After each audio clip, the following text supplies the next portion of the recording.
Hello, virtuous woman. Welcome to Tuesday Talks. I'm Kiara, Kingdom entrepreneur, speaker, champion of resilient parenting, and a bona fide Brooklyn girl.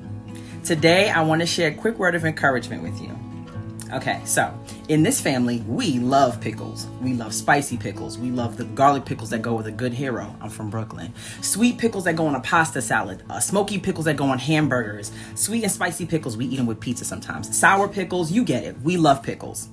So once we're done with the pickle jar in this house, because we go through a lot of pickles, I usually clean the jar out, peel the label off, and repurpose the jar.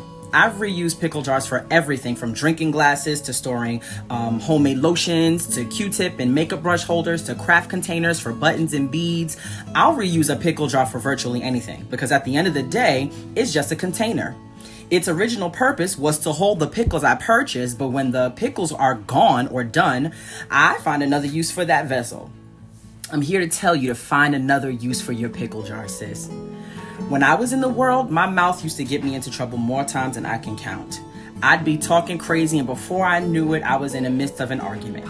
My grandmother's number one complaint about me, because she raised me, was that my mouth always wrote checks that my behind couldn't cash. And at that time, she was right. My teachers always complained that I talked too much. My mouth was always going.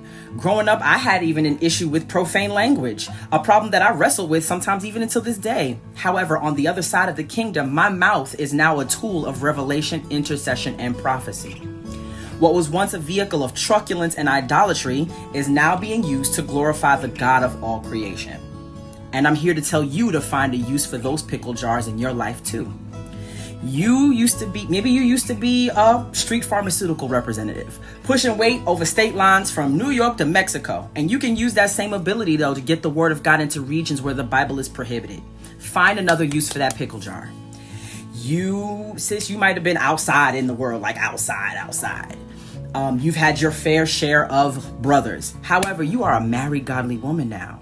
And you see other godly married women struggling with intimacy in their marriages.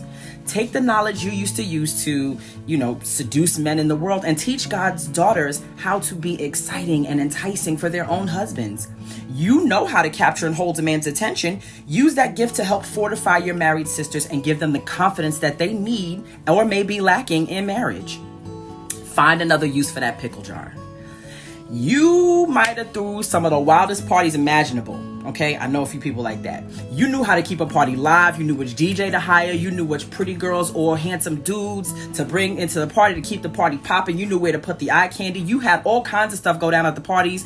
Some of it you probably can't even speak about to this day. And it's all right. It's under the blood. But that means you know how to create atmospheres. Let God take that pickle jar and use it to teach the people of God about creating atmospheres for angelic encounters instead of demonic ones that you engaged in when you were in the world. God is the master and chief architect of humanity. And when we were born, we were disconnected from him. We were just regular old pickle jars. However, through redemption and sanctification and healing, he has shown you a new purpose for your vessel. He has cleaned you up, taken the old label off of you, and given you a new label and a new purpose. Old things are passed away, and behold, all things have become new.